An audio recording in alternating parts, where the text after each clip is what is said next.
আসসালামু আলাইকুম ওয়া রাহমাতুল্লাহি ওয়া বারাকাতুহু। আলহামদুলিল্লাহ ওয়াসসালাতু ওয়াসসালামু আলা রাসূলিল্লাহ ওয়া আলা আলিহি ওয়া সাহবিহি আজমাইন ওয়া মান তাবি'আহুম বিইহসান ইলা ইয়াউমিদ্দিন, আম্মা বা'দ। সম্মানিত ভিউয়ার, দর্শক শ্রোতাবৃন্দ, আমরা হজ নিয়ে আলোচনা করব এবং হজের বিষয়ে সিরিজ আলোচনা হবে ইনশাআল্লাহ তাআলা, আল্লাহ চাহে তো বিইذنিল্লাহ। এই পর্বে আমরা আজকের পর্বে হজের ফজিলতগুলো জানব, যে ফজিলতগুলো হজ সম্পর্কে এসেছে সহিহ হাদিসে, সেগুলো জানবো ইনশাআল্লাহ তাআলা। এবং হজ এর গুরুত্ব কি, এর বিধান কি, আর মাসাল কি আছে, মোটামুটি একটা সংক্ষিপ্ত কোর্স আকারে আমরা বিভিন্ন সময় বিভিন্ন আলোচনা, বিভিন্ন পর্যায়ক্রমে ক্রমাগতভাবে আলোচনাগুলো করে যাবো ইনশাআল্লাহ। তো আজকে সংক্ষিপ্তভাবে হজের ফজিলতটা আমরা জেনে নিই। 2-3টে হাদিস, বেশি না, ভূমিকার আলোচনা হজের ফজিলতটা। প্রথমে আসি হজের ফজিলতের মধ্যে। হাদিসটি এটা হলো বিশুদ্ধ হাদিস, আবু হুরায়রার বর্ণনা রাদিয়াল্লাহু আনহু। এটা সহিহ হাদিস, সহিহ মুসলিমের হাদিস এবং অন্যান্য বর্ণনাতেও এসেছে, সহিহ মুসলিম সহ বর্ণনাতেও এসেছে। এবং হাদিসটি আসলে বুখারী মুসলিমের মেইন শব্দ বেশ কম হতে পারে, কিছুটা বুখারীতে এবং কিছুটা মুসলিমে।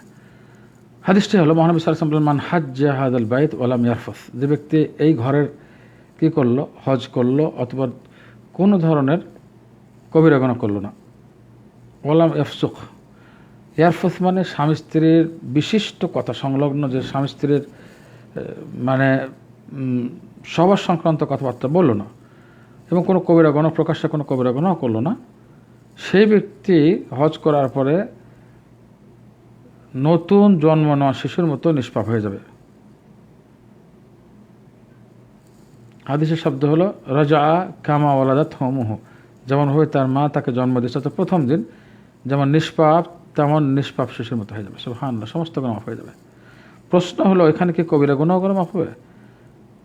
আল্লামা সিন্দি বলেছেন, আল্লাহ চাইলেও কবিরাও, তবে কবিরা গুনার আহলে সুন্নাহ ওয়াল জামাতের সালফে সালেহিনের সাহাবাদের তাবেঈনদের যে আকীদা বিশ্বাস, সেটা হলো আল্লাহ চাইলে ক্ষমা হবে, আল্লাহ না চাইলে আযাব ভোগ করতে হবে, শাস্তি ভোগ করতে হবে, যদি সে তওবা না করে কবিরা গুনাহ থেকে। তওবা করলে সবই মাফ, খালিস তওবা করলে ইনশাআল্লাহ সবই মাফ হয়ে যাবে ইনশাআল্লাহ। এই একটা হাদিস, যেটা সহিহ বুখারী মুসলিম হাদিস। আর আরেকটা হাদিস হলো, যেটা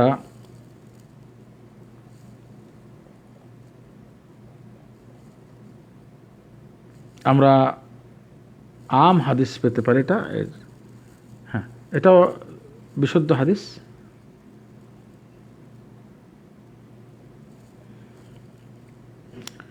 সেটা হলো ওমরা এবং হজ দুটি সম্পর্কেই, এবং এই হাদিসটাও একেবারে বিশুদ্ধ হাদিস, আবু হুরায়রা থেকে বর্ণিত। হাদিসটির বর্ণনাকারী সহিহ বুখারী মুসলিমের হাদিসটাও মুত্তাফাক আলাইহ।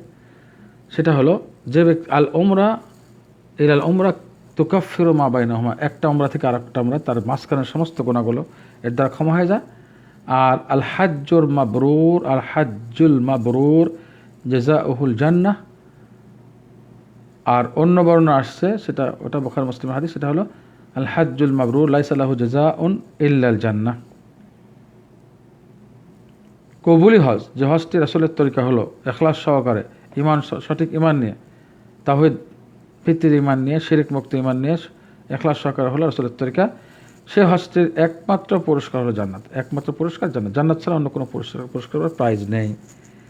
এই দুটো হাদিসই হজের ফজিলতের ব্যাপারে মেইন হাদিস, আমরা এটা বললাম। আর তাছাড়া ফজিলত বা অন্য দিক থেকে তো আছেই। অন্য হাদিসে আরেকটা বিশুদ্ধ হাদিস আমরা নিতে পারি, সেটা মহানবী সাল্লাল্লাহু আলাইহি ওয়াসাল্লাম যেটা বলেছেন, এটা আবু হুরায়রার হাদিস। এই হাদিসটি যদি সনদ নিয়ে বলি, তাহলে এটা বুখারীতে আসছে। সেটা হলো আল হাজ্জুল মাবরুর, কবুলি হজ, যেটা হজ আসলে তরিকা হয়, যেটা বললাম হজ যদি কবুল, সেটা হ্যাঁ সবচেয়ে উত্তম আমল, আল্লাহ রাস্তায় জিহাদের পরে সবচেয়ে উত্তম আমল। আবু হুরায়রার হাদিসে আসছে, মহানবী সাল্লাল্লাহু আলাইহি ওয়াসাল্লামকে জিজ্ঞাসা করা হলো সবচেয়ে উত্তম আমল কি, মহানবী সাল্লাল্লাহু আলাইহি সাল্লাম বললেন, আল্লাহর প্রতি ঈমান এবং রাসূলের প্রতি ঈমান। এরপরে তাকে প্রশ্ন করা হলো অতঃপর কি? তখন তিনি বললেন, জিহাদ ফি সাবিলিল্লাহ, আল্লাহর রাস্তায় যে জিহাদ করা, আল্লাহর জন্য আল্লাহর রাস্তায় সঠিক তরিকা, যেটা সহিহ আকীদার অথেন্টিক উলামায়ে কেরাম যেটাকে জিহাদ বলেছে, সেই জিহাদ। তথাকথিত যারা গোমরা বা পথভ্রষ্টরা বলে সেটা না, সেই জিহাদ যেটা শরীয়তের অথেন্টিক উলামারা বিশ্বের জিহাদের যে সংজ্ঞা দিয়েছেন, সালফে সালের যে জিহাদ যে সংজ্ঞায়িত করেছে, সেই সংজ্ঞার সাথে জিহাদ, সেই জিহাদ আল্লাহর জিহাদ, সেটা উত্তম আমল। অতবার 3 নম্বরে জিজ্ঞাসা করা রাসূল এরপর কি? তিনি বললেন যে হাজ্জুম মাবরুর, কবুল হজ, এটা হলো সবচেয়ে উত্তম আমল।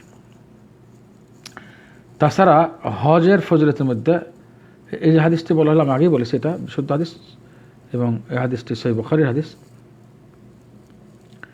এরপরে আমি তিরমিজির একটা হাদিস নিচ্ছি, যে হাদিসটি বিশুদ্ধ হাদিস, এটাও তিরমিজির হাদিস, তবে এবং তিরমিজি হাসান সহিহ বলেছেন।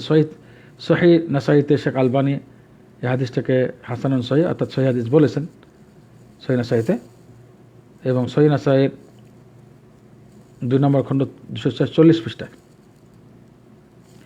এই হাদিসটি হলো আল্লাহ রাসূল বলেছেন যে তাবিউ বাইনাল হজ ওয়াল উমরা, একটা হজ উমরা একটার পর একটা করো, একবার হজ করো এবার উমরা করো, এবার উমরার পরে হজ করো, এভাবে করতে থাকো। কারণ এই উভয়টাই, হজ এবং উমরা,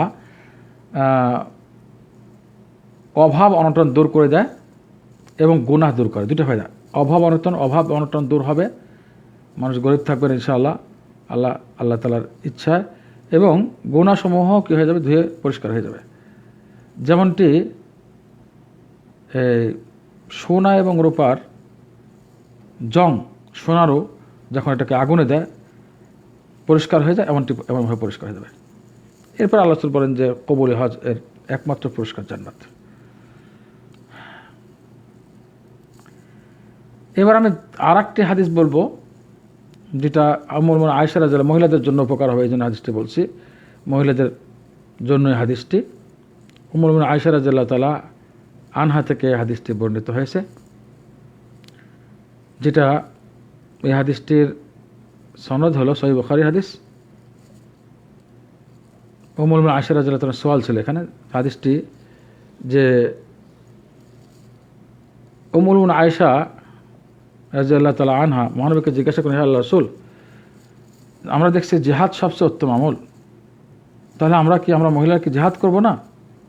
মহানবী সাল্লাল্লাহু আলাইহি ওয়াসাল্লাম উত্তর দিলেন, আমি এই হাদিসটি বিশুদ্ধ হাদিস, বুখারী হাদিস, ওই সমস্ত মানুষের উদ্দেশ্যে বলবো যারা, সমস্ত মহিলারা ডিসগাইড হয়ে, বিপদগামী হয়ে জিহাদের নাম দিয়ে বিভিন্ন রকম সন্ত্রাসী কার্যকলাপে যুক্ত হচ্ছেন, তাদের উদ্দেশ্য সবিনয় অনুরোধ করব, মহানবী সাল্লাল্লাহু আলাইহি ওয়াসাল্লামের চেয়ে উত্তম কথা বলার কেউ নাই সৃষ্টি জগতের মধ্যে, এবং মহানবী সাল্লাল্লাহু আলাইহি ওয়াসাল্লামের স্ত্রী উম্মুল মুমিনিন আয়েশা রাদিয়াল্লাহু তাআলার চেয়ে উত্তম কেউ নেই, যে তাদের চেয়ে বেশি উত্তম আমল করতে পারবে এবং মহানবীর চেয়ে উত্তম কথা কেউ বলতে পারবে। রাসূল বলছেন, এবং এটা উম্মুল মুমিনিন সমস্ত মুমিনদের মাথা আয়েশা রাদিয়াল্লাহু তাআলা আনহার প্রশ্ন। তিনি বললেন, আমরা কি জিহাদ করবো না? মহানবী সাল্লাল্লাহু আলাইহি ওয়াসাল্লাম বললেন, না, মহিলাদের জন্য জিহাদ নেই। ওই সমস্ত মহিলা যারা জিহাদের নামে সন্ত্রাসী কার্যকলাপে যুক্ত হয়ে পরবর্তী সমস্ত সমাজ, জামাজ, পরিবার সব নষ্ট করছেন, তাদের সবিনয় অনুরোধ করছি এই হাদিসটি বোঝার জন্য। মহানবী সাল্লাল্লাহু আলাইহি ওয়াসাল্লাম কি বললেন?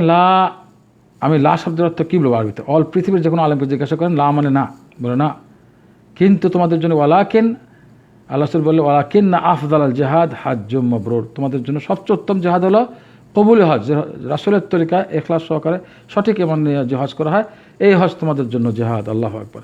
অন্য বর্ণনায় উম্মুল মুমিনিন আয়েশা রাদিয়াল্লাহু তাআলা আনহা বলেন যে আমি মহানবী সাল্লাল্লাহু আলাইহি ওয়াসাল্লামকে জিজ্ঞাসা করলাম, আফালা নাগজু ওয়া নুজাহিদ মাআকুম, আপনার সঙ্গে কি জিহাদ করবো না, যুদ্ধ করবো না আপনার সঙ্গে? দেখুন প্রশ্ন, রাসূলের সঙ্গে যুদ্ধ, সেই যুগে জিহাদ ফরজ ছিল, রাসূলের সঙ্গে যাওয়া জরুরি ছিল, এবং মানুষের দরকার ছিল, মুজাহিদ দরকার ছিল, ওই সময়ের কথা বলছেন, যে আমরা কি তাহলে আপনার সঙ্গে যুদ্ধ করবো না? আল্লাহ রাসূল বললেন, ওয়ালাকিন্না আফজালাল জিহাদ ও আজমালা, ও সবচেয়ে উত্তম এবং সবচেয়ে সুন্দর যুদ্ধ হলো আল হজ, অর্থাৎ কবুল হজ। এরপর কি থাকতে পারে? আর কোনো প্রশ্ন থাকতে পারে? এই কথাগুলো বলা হলো। অন্য বর্ণনা শব্দটা এভাবে আসছে, হ্যাঁ তোমাদের জন্য জিহাদ রয়েছে, কিন্তু যেখানে যুদ্ধ নেই, জিহাদ আছে, যুদ্ধ নেই। জিহাদটা কি? সেটা হলো হজ উমরা। তাহলে মহিলাদের জন্য জিহাদ বাকি রয়েছে, সেটা কি? হজ উমরা। মনে রাখবেন কথাগুলো। এখানে আরও ব্যাখ্যা আছে, আমি ব্যাখ্যা যাচ্ছি না, এতটুকু শেষ করলাম। অন্য বর্ণনায় আরও সুন্দরভাবে কথাটি আসছে হাজ্জ মাবরুর সম্পর্কে, আরও এর ফজিলত আরও রয়েছে। 7 নম্বর ফজিলত যদি বলি, এটা হলো আল্লাহ সাল্লাল্লাহু আলাইহি ওয়াসাল্লাম বলেছেন, আবু হুরায়রার হাদিস, যে রাসূলুল্লাহ বলেন যে আফদুল্লাহ সালাসা, আল্লাহ তাআলার বাহিনী 3টি। একটা হলো গাজী, যে আল্লাহ রাস্তায় যুদ্ধ করতে গিয়ে বেঁচে গেল, অল হাজ, যে হজ করতে বের হলো, অল মুআতামার, যে উমরা করতে বের হলো। এটা হলো আল্লাহ তাআলার বাহিনীরা। আল্লাহু আকবার, এরা আল্লাহ তাআলার বাহিনী। এই 3টাকে বলা হয়েছে আল্লাহ তাআলার দলেরা, মনে রাখবেন। অন্য হাদিসে আসছে যে এটাও বিশুদ্ধ হাদিস, হাদিসটি ইবনে মাজাহ, তবে হাদিস সহিহ, শেখ আলবানী সহিহ বলেছেন। সেটা হলো যে আল গাজী ফি সাবিলিল্লাহ, আল্লাহর রাস্তায় যে যুদ্ধ করতে বের হলো এবং মারা যায়নি। এরপরে আল হাজ, যে হজ করতে বের হলো এবং উমরা করতে যে বের হলো, আল মুআতামের, তারা আব্দুল্লাহ, আল্লাহ তাআলার বাহিনী। তারা আল্লাহর কাছে দোয়া করেছে, আল্লাহ তাআলা তাদের দোয়া কবুল করছে। আল্লাহর কাছে প্রার্থনা করেছে, চেয়েছে, আল্লাহ তাদেরকে দিয়ে দিয়েছেন। বিশুদ্ধ হাদিস। আরও ফজিলত রয়েছে, এতটুকু সংক্ষেপে করলাম। আল্লাহ তাআলা আমাদের সবাইকে তৌফিক দান করুন সঠিক দিন বুঝে আমল করার। আসসালামু আলাইকুম ওয়া রাহমাতুল্লাহি ওয়া বারাকাতুহু।